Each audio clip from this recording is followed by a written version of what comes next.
This week on the Nittany Dispatch, we discuss Penn State's upcoming college football playoff matchup with SMU.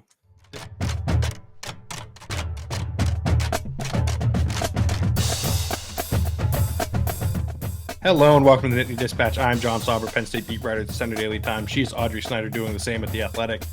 And Audrey, we are now 4 days away and about 24 hours away from our last podcast, but 4 days away from a Penn State college football playoff game. You know, John, it's the gift that keeps on giving. Hopefully no one commits while we're recording this as we try again. We're recording this Tuesday evening after another rapid day or day of rapid fire interviews where I'm going. We heard from Tom Allen today. It was kind of the defense's day in the Beaver Stadium media room, with the exception of running back Nick Singleton, who we heard from. You know, that is the nice thing about this playoff week, John, is that everything is very front loaded, right? We heard from James Franklin Monday in the offense and Andy Kotelnicki and Drew Allar Tuesday. So we won't hear from any players the rest of the week. We'll hear from James Franklin Wednesday night after practice, as we normally would. No assistant coach this week because we got the coordinators. So then it's rolling into Saturday. And also, like, so much has changed, as you know, there's a lot of narratives out there about the weather this weekend. And there was snow on the ground Sunday into Monday in State College. Today, I don't know what the high ended up being, but it got close to 60 if it didn't hit 60. It was definitely high 50s. The snow is now gone, and it felt like a spring day.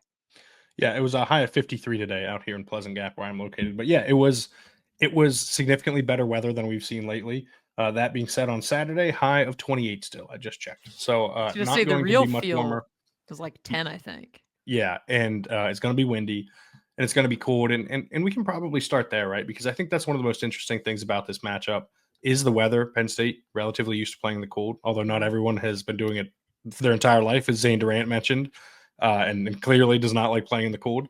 But Rhett Lashley was actually asked about this today and said that essentially that Penn State has to play in it too. Like, he doesn't expect it to be that much of a factor. And I don't know. I think that's kind of missing the point a little bit. Like, yes, they have. And he did mention, to his credit, that, you know, former SMU receiver Rashee Rice had to play in that game between the Dolphins and Chiefs. That was, you know, like negative 150, it seemed.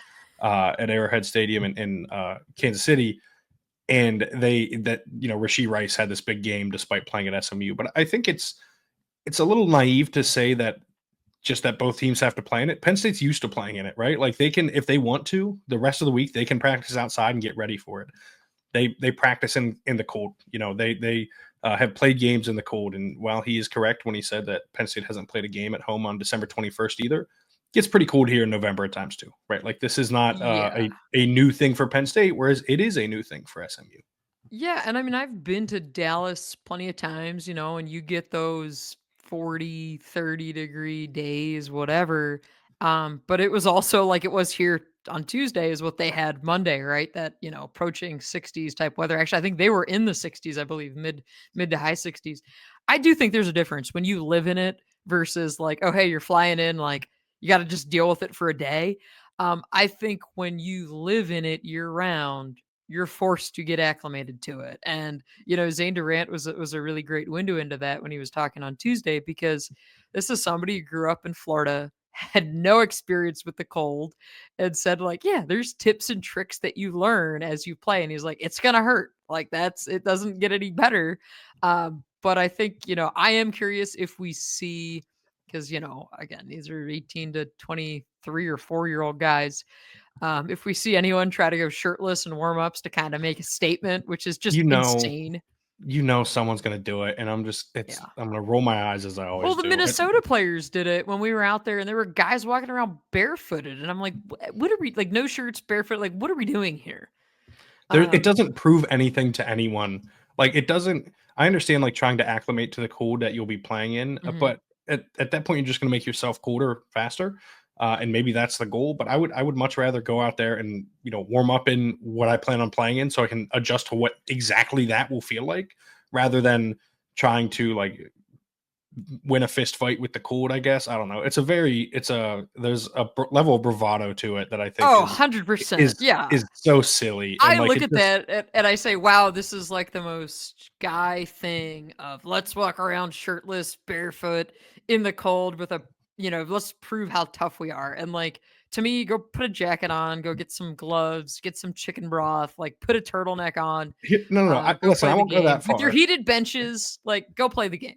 Here's the thing. I respect that someone may not be as cold as others, right? Like if someone is out there in a t-shirt instead of a hoodie, like okay, like some people just aren't as cold, but like the shirtless thing is 100% a bravado thing. I say this as someone who like I wear hoodies when it's like freezing cold out. I don't get that cold. Like I would rather be cold than warm, and so I actually enjoy the cold weather. So I don't want to cast aspersions on everybody here who is like maybe underdressed compared to what you would anticipate. But yes, generally speaking, just be comfortable. Like I don't understand that. Whatever Like you got to do to be comfortable, right? That's how you navigate the cold. Because and I love when they always show at the NFL games on the sideline, and it's like, well, we have chicken broth down there, and how much of that is this team consuming? And obviously, the heated benches have become a thing. And to me, it is. I think sometimes the cold stuff gets overblown and overhyped. Like I do think there's something to it, and it's interesting, and it's a different element, different wrinkle, especially because the weather in South Bend, the weather in Columbus, Ohio, and the weather in State College this weekend, they're all going to be chilly games. But yeah, like I don't know, John. You think my attendance stuff is dumb? I think people trying to hype up the cold is a little bit dumb. I mean, I think of this skeptically as all of the talk years ago about Michael Vick and the Falcons coming into Lambeau Field and the mystique and the cold, and they absolutely ripped my heart out as a kid because it did not matter to them, right? And I think sometimes you can get that motivation factor, right? If you're SMU, it's like, oh, well, look at, they don't think they're creating bulletin board material, probably is what I'm assuming is happening on these college campuses of they don't think we can play at the cold in the cold, and look at us, we're going to go out and show them. And like, just go and yeah, play the game, be comfortable, wear gloves, wear turtlenecks. If you want to wear, like a hat or whatever, we all see the big parkas on the sidelines. Like, do whatever you got to do. listen, I say all of that, and then that you mentioned the home field advantage. I am 100% a believer that if the Eagles play the Lions in the playoffs, that it has to be at the Link because I want Jared Goff playing outside and not in the dome. So listen, I get it. At the same time, I understand the fan perspective on this as well. But yeah, I think without a doubt, like there is some there is going to be an impact on the weather. I think Rhett Lashley. I will be curious to see, I guess, based on his comments, if post game maybe there is some level of if they lose, if there's like, yeah, we weren't prepared for it to be this cold. You know what I mean? Like if there was like Are a they going to say that though? Like, oh, wow, it was colder than we thought. Like, what are you going to do to prepare? You can't. Like, it is what it is. Are you going to turn on for the sure, AC in your indoor facility? Like, not a bad idea actually. Mm. But like no, I just think like being dismissive of it could then lead to potentially being like, well, probably underestimated this part of it, right? Like I think that might end up being the case if that happens. But let's get into this SMU team. SMU 11-2 on the year, 8-0 in ACC play. Of course, that does not count the conference title game, which they lost to Clemson on an absurd 50-plus yard field goal as time expired after SMU scored to tie the game with, I believe, 16 seconds on the clock. That was a game I was actually monitoring as we were in the Beaver Stadium press box, as in the Lucas Oil Stadium press box. Some people had Wi-Fi for that game. Others did not. I had it for the second quarter and Yeah, on. I think you did that was too. bizarre. Yeah. Yes, it was not great. But SMU, far better offensively than defensively, top 5 offense in the country, about top 20-ish, top 25-ish defensively, according to SB Plus. This is, listen, a very good team. It is also a team that I think Penn State is superior than. I think it has a lot of advantages, and we'll get into some of that. But let's start with when Penn State has the ball. Audrey, what are your expectations for this game, and who do you think Penn State's going to have to lean on here? Cold game. You've got an offense with a lot of weapons. Run the ball. You've shown that you can run the ball with authority. I think you lean on Nick Singleton, right? We heard from Singleton Tuesday, and he mentioned that it's been challenging at times this year as he's dealt with injuries and staying healthy, and he continues to thank the training staff for helping him like get to this point in the year. Um, don't be afraid to run the ball. Don't be afraid to get away from it, right? Like, I think that's what we've seen, that this offensive line has done a really nice job this year. It's kind of one of the more under the radar parts of this season, their success up front.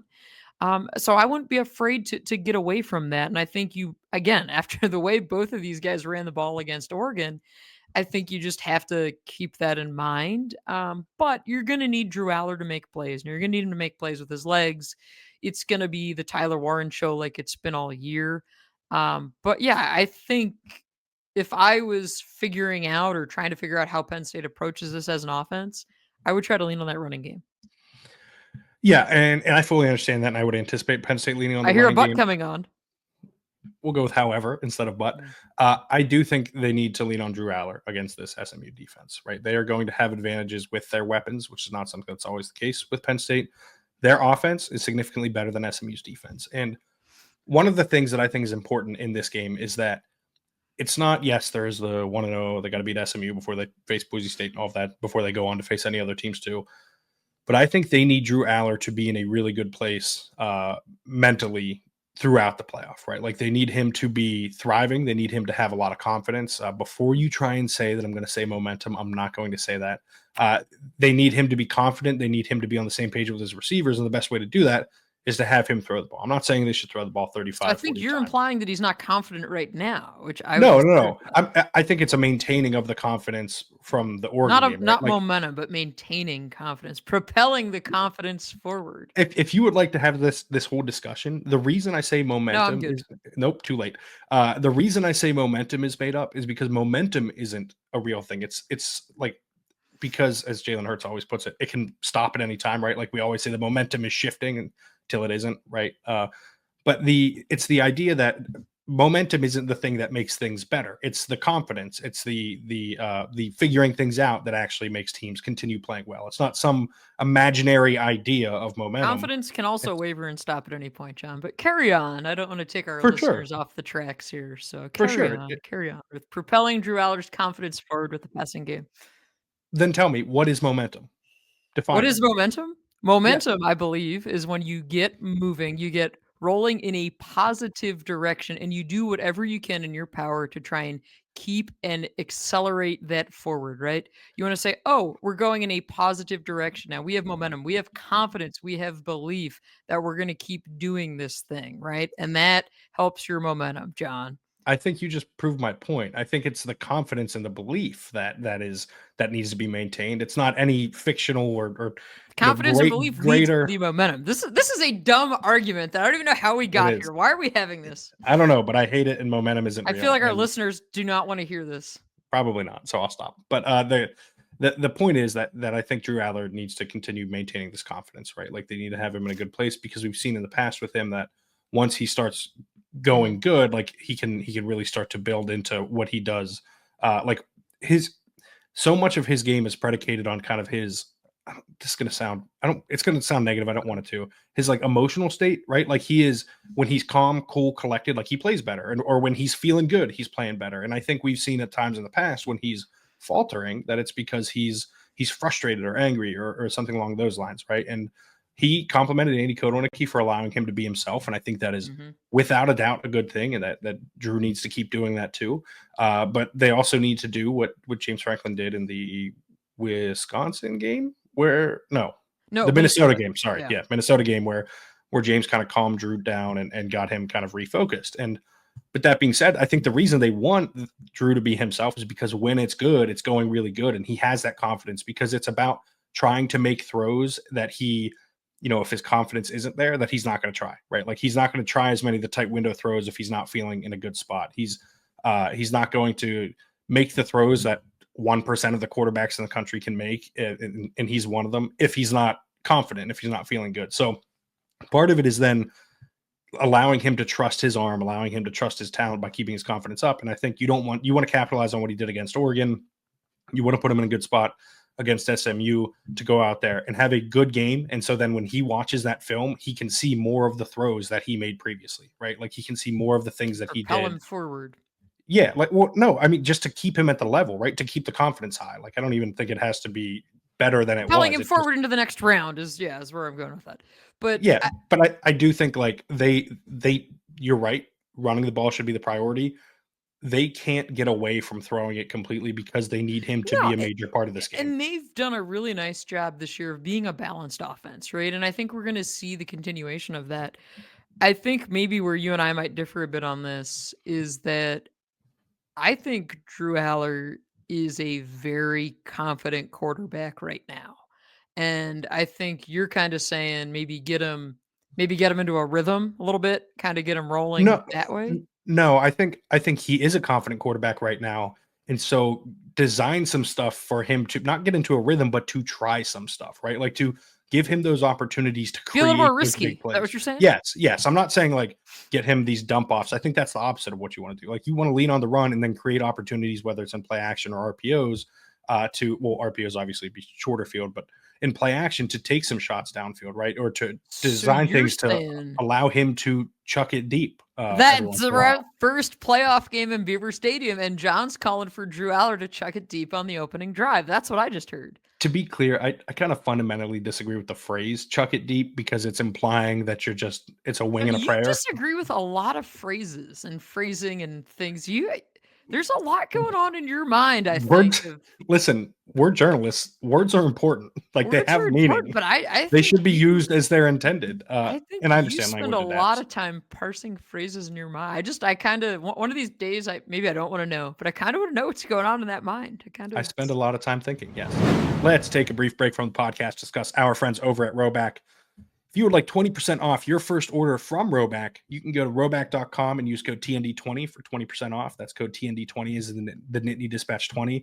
As you can tell, I wear a lot of Roback. I've got the hat on. I've got the hoodie on. I've almost always got the hoodie on. They're my favorite performance hoodies, the performance polos, performance joggers, performance shorts. This hat is my favorite hat. I wear it golfing. I wear it to work. I wear it all the time. to Audrey, Roback. podcast. Yes, Roback has the goods. Yeah, John, this is the doubled up rowback look for you today, which is pretty much your norm. You know what? I can't fault it though. Like as much as I want to knock it and be like, John, we got to get you some other clothing. I also love the rowback gear, and wear it all the time. So I can't. This is the one thing about you, John, that I just can't really make fun of. Good, because I've got like 15 to 20 performance hoodies from Roback. And if you would like them as well, you can go to roback.com, use code TND20 for 20% off your first order. John, around the holidays, gonna gather around with family, settle in, definitely watch some football. I think there's like 5 NFL games on next week. Inevitably, my nephew, maybe even my niece too, at 2.5, are gonna be asking me about football and what team is playing, why are they winning, why are they losing, how are they scoring points. And if you've ever tried to explain football or really any sport to a child ages 4 to 8, you know that can get a little frustrating. You're going to get a lot of why. That's why our friends at Future Fans are here to help. Future Fans is only $49.99, and you can find it at futurefans.com, and you can get a 15% off discount with the code DISPATCH. Future Fans is a new brand that helps little kids become big sports fans through storybook-led activity boxes that help them understand football. Gather around, get ready for Penn State's playoff run, and be prepared to explain to your little one all about how football works. I think the idea of chucking it deep implies that you're taking chances, that you're risking. Mhm. And there's inevitable risk in any throw that you make. But you want these. What are you about to say? No, I think this would actually be like a perfectly hilarious moment of here they are, first play from scrimmage, home crowd, chuck it deep, right? Like that would be, I just for and obviously Penn State is not going for a comedic moment here, but I do think the home crowd, if you want to ignite your crowd, take a deep ball early, see what happens. Yeah, but I do think like those tight window throws, I guess, are what I'm saying need to happen, or there's opportunities to throw the ball deep because if you keep it limited to that 10 to 15, the 5 to 10 to 15 yard range, then you're not allowing Drew to like continue proving like, yeah, I'm that guy, right? Because he is a very confident quarterback. And he's a very outwardly confident quarterback too. And again, I think that's a very good Which thing. was But not what we were seeing last year, the outward display. That's been the right. difference this year. And that's to me, when he walked into the media room on Monday and talked with us, like, this is a guy who sat up there and said, "Hey, here's what I'm going to say about my future." And then, like, respectfully, I really don't want to keep talking about this. And it's interesting. And I think that's just kind of part of the college thing, too, right? You're and for us, we cover these guys as they're recruits and they're in high school, and literally they are kids, they're young adults. And to see like the young version of Drew Allar to the guy that sat up there Monday, like you could see this is a grown man. This is someone who has changed, has evolved, who is even more confident, who's sure about himself, who's sure about his quarterbacking abilities. And I think that's also going to be really fun to see next year. Like since we know that 2025 is a given with him now, I think that's going to be. I'm very interested to see what it's like for him next year, and kind of, assuming he becomes one of the premier players in the sport next season, which is what I would anticipate. But yeah, no, I think there is a lot that you can tap into in this playoff run because you have a quarterback who I still think is special. And I know some people, especially nationally, do not see what some of us see, I guess. And they're like, oh, we don't know if he's a good quarterback. We still don't think he's great. When I think about the Oregon game, I don't think about like some of the bad decisions or whatever. Like I think about the crazy good throws that he makes and the mobility piece that's been so instrumental this season. Like that's where my mind goes right away. And maybe John, maybe there's something wrong with my brain and I just like forget things and other, like the less impressive plays. But to me, like when he's good, he is really, really good. And that's a quarterback that can take you far. And I think that's what has to be exciting for Penn State in this playoff, is that you've got two really good running backs. You've got a quarterback who can be special, and oh yeah, you also have Tyler Warren, the unicorn, who they can use and will continue to use in many different ways. And one of the things I was asking players about this week was, gosh, I feel like I'm going to open another phrase for you here, John, that you're probably going to have some thoughts on. But there are no moral victories in this sport. I But think that's fine. but do And I you think there are moral victories. So here we go. But So. do you build any kind of confidence or any belief? The fact that you went toe to toe, or you were beating Ohio State, and you went toe to toe with Oregon, and every player said, "Yeah, like that's something that you look at it and you say, you know what? Yeah, like these games didn't go our way. We didn't play our best. We have to learn from these. But there's that confidence and that belief that, you know what? Like we do have a team that we can hang with anybody." And I think that belief is as important as just about anything else at this point in the year. Because I think when you get the special ingredients that we've talked all season about, right? You got to be healthy, you got to be getting hot at the right time, and you got to have that belief that you can go toe to toe with anybody. Right now, I think Penn State checks all three of those boxes. Yes, and I think that to go back to what you said about Drew and like the national conversation about him, I'll say it now. I think he's gonna be a top 5 pick in the 2026 NFL draft. Like I think he's all of what we've seen is still there, and it is going to. I think that will become more apparent this playoff run, right? Like I actually think he's gonna have a few big games here, and then have a chance to, head into next year as like a Heisman candidate, right? Like I think he's going to be in all of the right conversations, and what will be his last year as Penn State starter next year. And I just I feel like I've been a Drew Allar defender for 2 years now, 3 years, I guess, because I was saying he should start, and when he was a true freshman as well. But I think what people miss is that the expectation that he has to be perfect is kind of placed on him. And when he makes a Because the bad decision, 5-star label, right? yeah, and he was the savior and all of that stuff, and he's part of that vaunted 2022 recruiting class. But I think he's just been. Last year he was and I know a lot of people don't like this term. He was a game manager a little bit. Like they essentially, it seemed like he was instructed to take care of the ball, and that was priority number 1, 2, and 3. This year things have been opened up under Andy Kotelnicki. He's been given more opportunity to prove what he can do and to be a weapon in the offense rather than just a sort of a point guard type at quarterback. And I think he's taken advantage of that. And I think next year what we end up seeing in this playoff run, what we end up seeing is the next step, right? Where he's not just contributing at times with these big plays, but he's actually just winning them games on his own, right? I think he's that level of a quarterback, and I think he'll prove to be that level of quarterback. But yeah, they have the weapons to have a really big game, and I think offensively they will end up having a big game. To flip things to the other side of the ball, where I think is probably where this game's going to be decided, because SMU's offense is that good, and Penn State's defense is as well.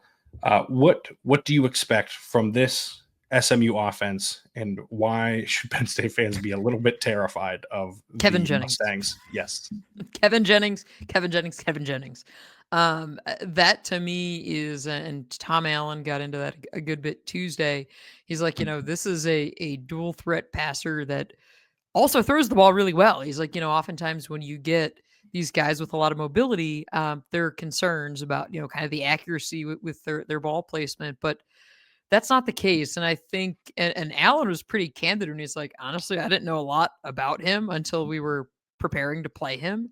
And now he's obviously in the last 2 weeks learned a lot about him. He's like, I do believe they have a special player, and that's why, or a big reason why they've been so successful this season. So yeah, it definitely presents a challenge for the Penn State defense. I think we hear so much about rush lane integrity, right? And you got to try and figure out how you're going to corral him, but also like he's going to make some plays, and I think you just have to button up as best you can. And Penn State, I haven't looked at it in a couple weeks, so I'm not sure what exactly the number is right now. But their turnover margin has been really good this year. They're one of the better teams in the country. I think, because when we'll get into my score much later, but like I think there's a chance Penn State can kind of put this thing away a little bit early on. If you get a takeover, and I think that is, or takeaway rather, takeover. Takeover. A takeover. Yeah, gosh, we don't need any of those. And I think that's kind of the thing that can really change the game early. But yeah, for me, Jennings is as good and as scary for Penn State as advertised. And I'm really curious. Like, I think we're gonna learn a lot about both of these teams in this game on that opening drive, right? And does SMU try to come out and set a tone early? I mentioned, right, Penn State. You take a shot early on to see what happens. I don't know. I rule nothing out with Andy Kotelnick. I'll tell you that. But yeah, I think that's kind of where you have to be zeroed in on.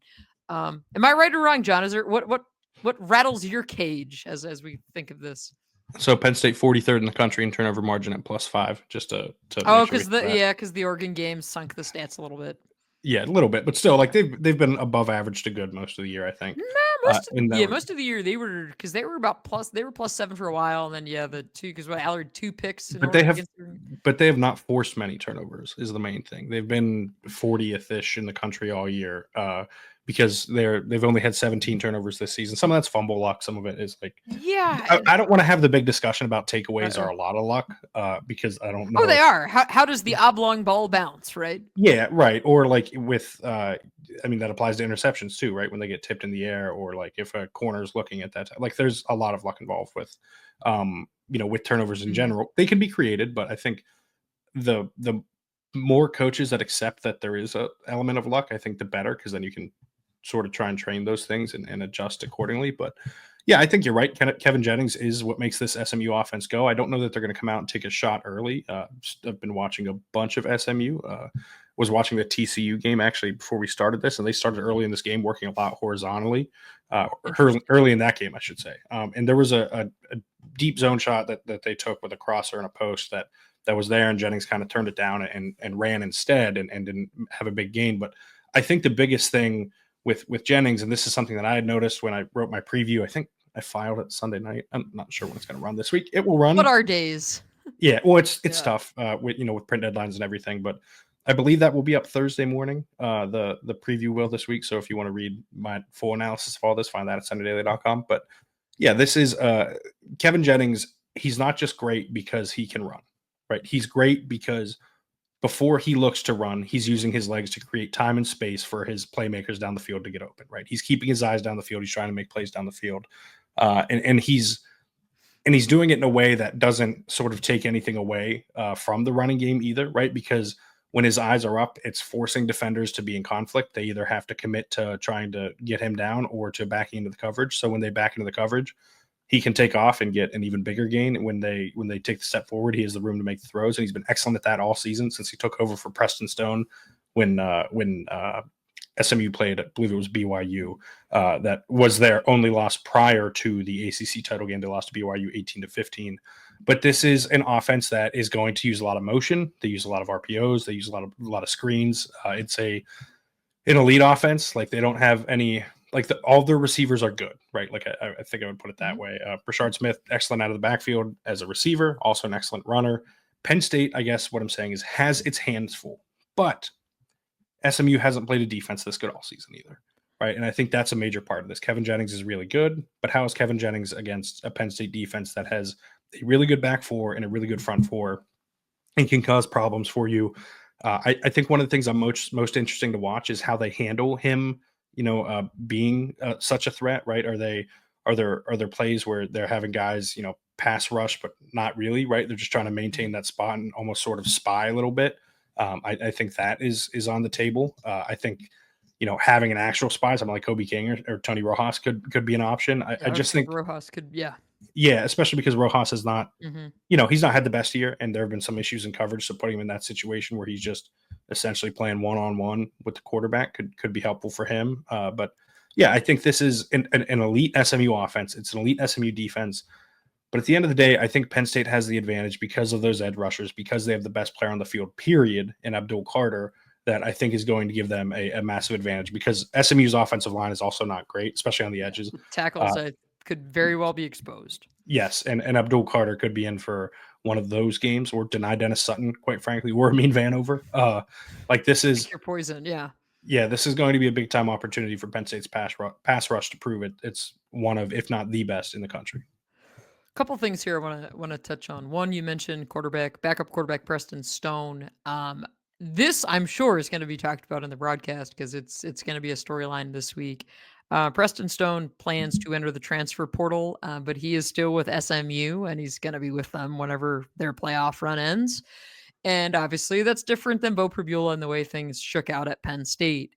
Obviously, Pribula is entering the transfer portal. He's not going to be with Penn State this postseason. If you want more on that, John and I have a whole extra episode on that from Monday this week. But I bring that up because, I've seen a lot of the discourse around the country of, well, this guy's with his team and Bo isn't. Like, these are totally different situations. Yes.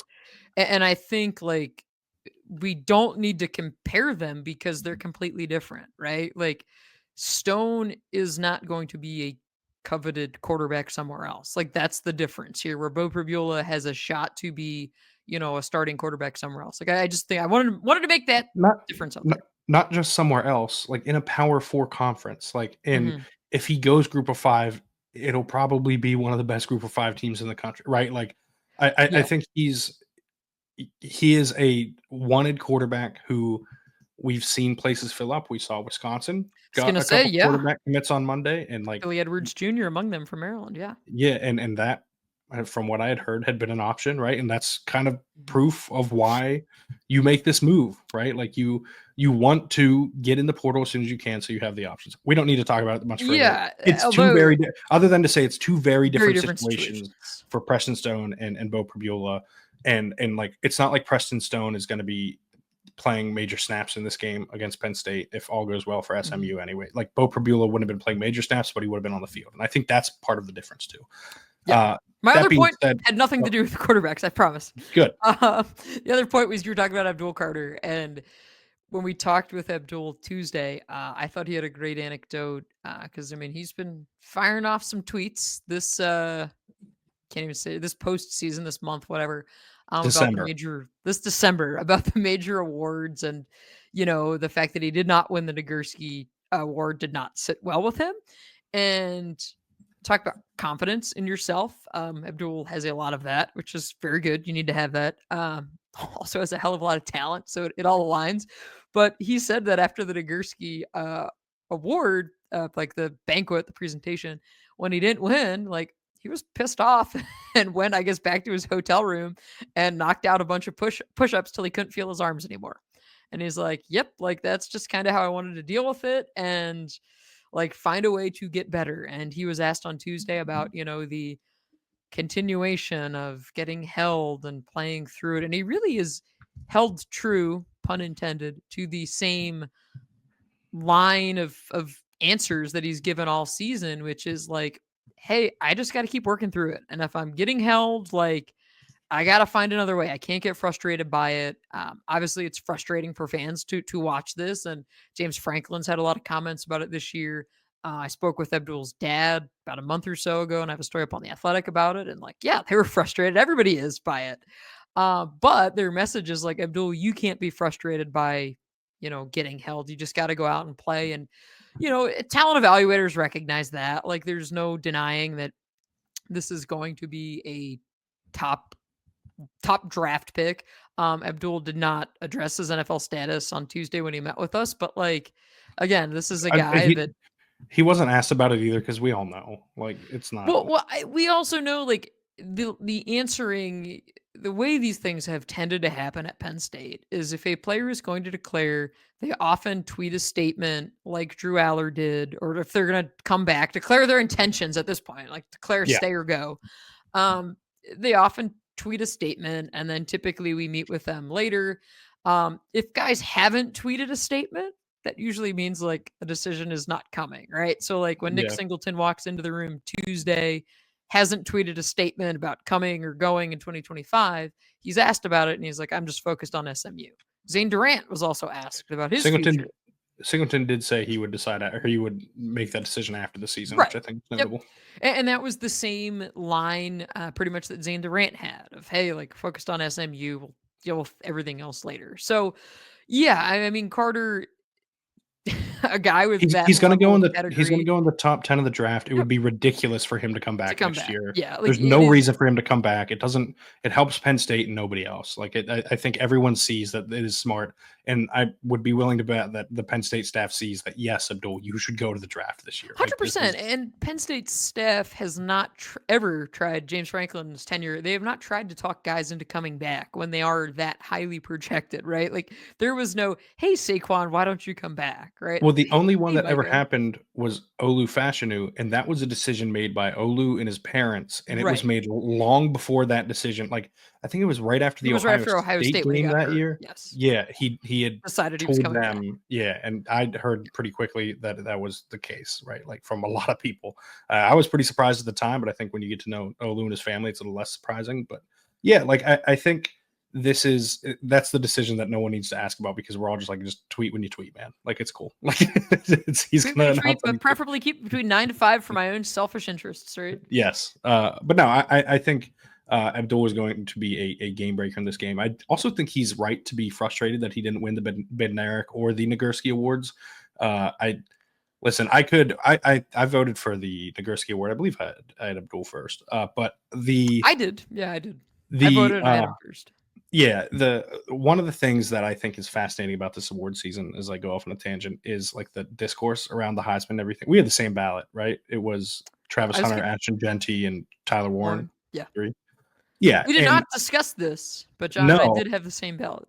Yeah, and I think one of the things that I found most interesting, and probably incorrect, was that Travis Hunter, and I say this as someone who voted for him to win the Heisman, he won the Blitnikoff Award, which I don't agree with, and he won the Bednarik Award, which I don't agree with.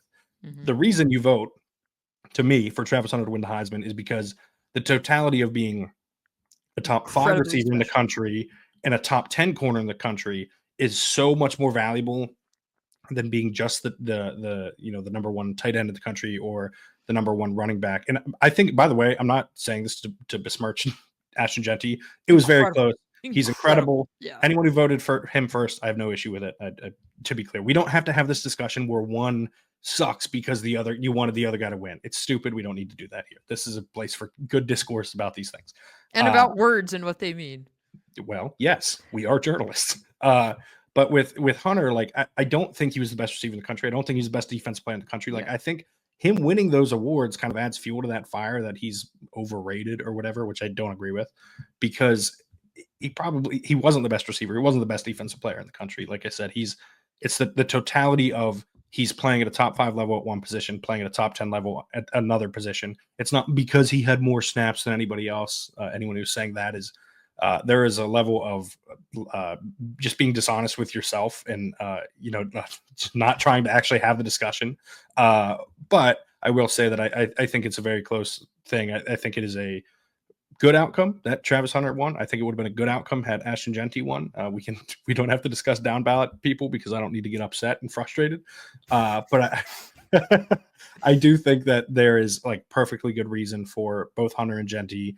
That being said, I do think Abdul Carter probably should have won the Nagurski and the Bednarik awards. Like, I think he was the best defensive player in the country this year, and Not that it's a, But I think not that he was robbed or anything, but I think he was deserving of both of those awards.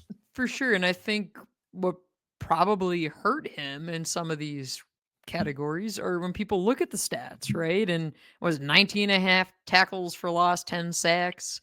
Um, but you had all the holds, right? So the numbers could have been even more ridiculous. But if you're just looking at stats, it's tough to kind of gauge some of those things. So, like, I get it. But yeah, I mean, I think when Abdul Carter said Tuesday that, like, I don't just think I'm the best defensive player in the country. Like, I think I'm the best player in the country, like offense or defense. Like, So I think there is an argument to be made that he probably should have been on more Heisman ballots or on some Heisman ballots, I guess. I don't have issue with people leaving him off either, as I left him off. I don't think he was the because best player. you were clearing a path for Dylan Gabriel, #1 on your ballot, I think. Not taking that bait.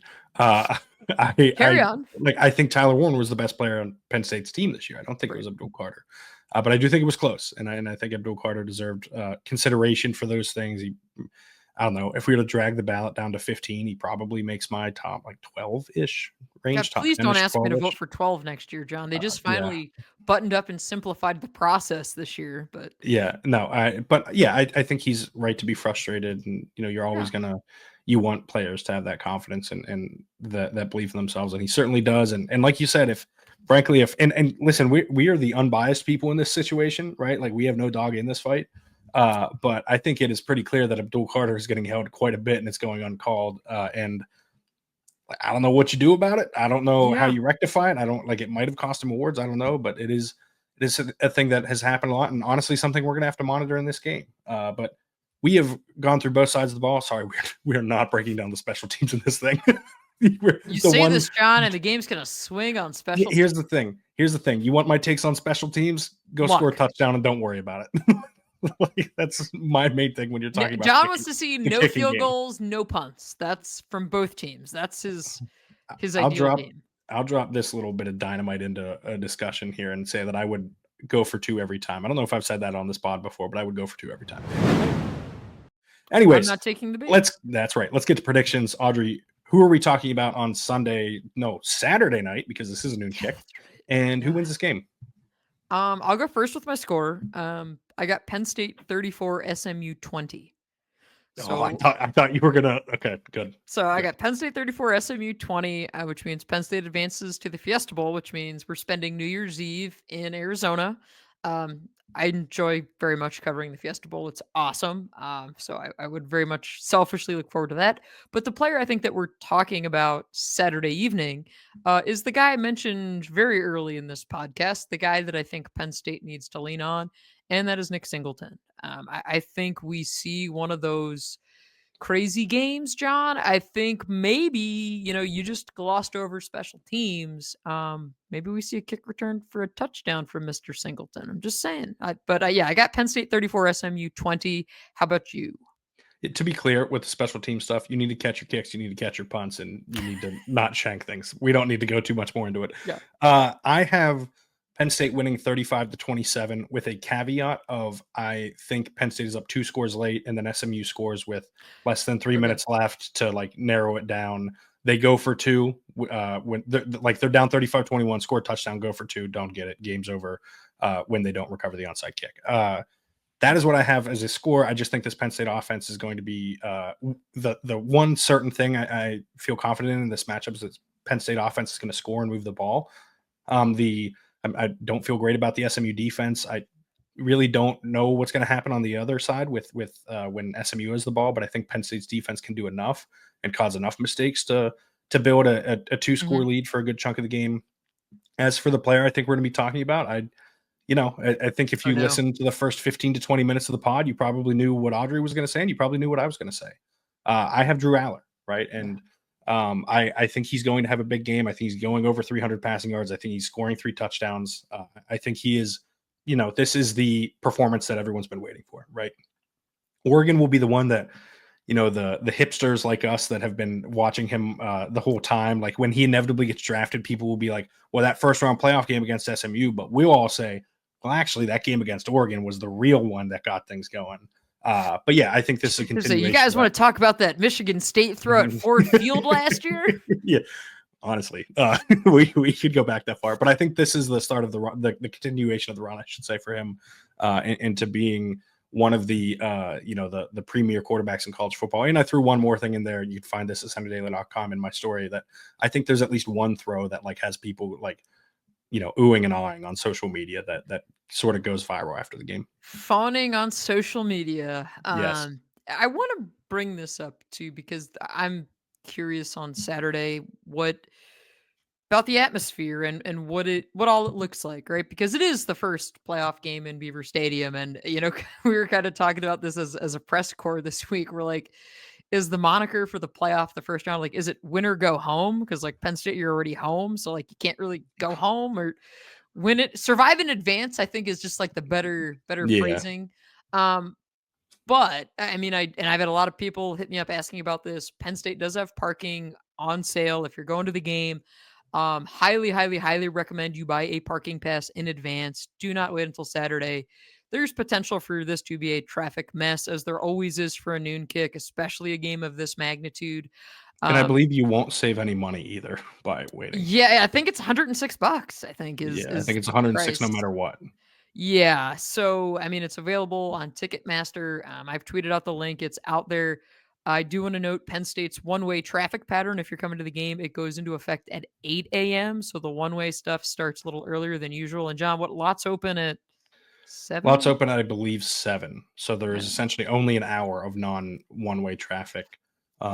My advice, get there early. We were talking before we started recording about our plans, about when we're leaving our respective houses to get there, when other beat writers are leaving, just because, Yeah. like, listen, everyone who's watching that has been to a Penn State, big noon kick this year knows, right? Like, the traffic is a mess. I live 20 minutes from Beaver Stadium, on like the longest days, usually like 16, 17 minutes. The worst this year, I believe, was Ohio State, and I think I sat in traffic for an hour and 45 minutes. And that was, by the way, the first 15 minutes of that drive were the normal 15. It was the last two that was an hour and a half long. And so I would just like get there early, make sure you're putting yourself in a good position if you're attending the game. And if you're not, I am very happy for you that you are staying warm watching on your couch. That sounds kind of appealing. It's going to be for reference, I live about 10 minutes away from the stadium. Took me an hour to get there for Ohio State. And again, that's leaving. I left at 8:30 in the morning for that game. So, it's tough. And I would hate to see fans from either team, right? Your team gets to this point, you want to be there. If you're an SMU fan and somehow you've stumbled upon the Nittany Dispatch, and you've made it this far, we're one, impressed, two, very thankful. But get here early, right? Give yourself a chance to experience State College, to check out, walk around the stadium, watch team arrival, like take I all don't this. know. It's gonna be pretty cold. Yeah, but I mean, you're committed to it at this point. You're here, right? Like, True. because traffic could be backed up. The game is still not sold out. Lots of tickets still available. I saw as of like Tuesday morning, get-in prices were like dipping around $60. Yeah. Well, I think that's going to be a problem with the sellout, that the resale tickets are now cheaper than face value. And we'll see if that actually happens. Pat Kraft told me last Thursday when we spoke that he expected it to sell out. So we'll see if that ends up coming to fruition. But yeah, I'm curious to see what ends up happening on that front. Either way, crowd, I would anticipate, is going to be fantastic. Yep. Yeah, it'll be a lot of fun to cover for us. We will be back, of course, once it is over. But in the meantime, if you're listening on Apple Podcasts, don't forget to leave those 5-star ratings and reviews for us. Those really help us out. If you're watching on YouTube, hit the thumbs up button down below, hit the subscribe button down below, and check out the pod from Monday night when we were trying to talk about the quarterbacks and Kyron Hudson committed to Penn State. That is up about 25, 30 minutes long. If you want to find Audrey's writing, you can find it over at The Athletic. You can find her on Twitter at OddSnyder4, and on Blue Sky, if you search Audrey Snyder. You can find me on Twitter at John Sauber, and you can find me on Blue Sky if you search at John Sauber, or search John Sauber, excuse me. You find all of my writing at SMUdaily.com. We both have a lot of coverage from this week. We will both have a lot more, including a pretty big feature that I've been working on for a while, and a fairly prominent Penn State player who has been in a lot of national discussions. That would be Tyler Warren. Very excited to have that published, and some of the stories that I've heard about him. A lot of fun. Maybe we'll talk about it next week, and some of the legends about him that maybe we'll talk about the Fiesta Bowl next week. Maybe we'll be talking about the offseason. Who's to say, John? I'm guessing we're going to have a lot of podcasting to do. So until then, we will be back, as I said, Saturday night after Penn State's game against SMU. Until then, thank you for tuning in. Have a great day.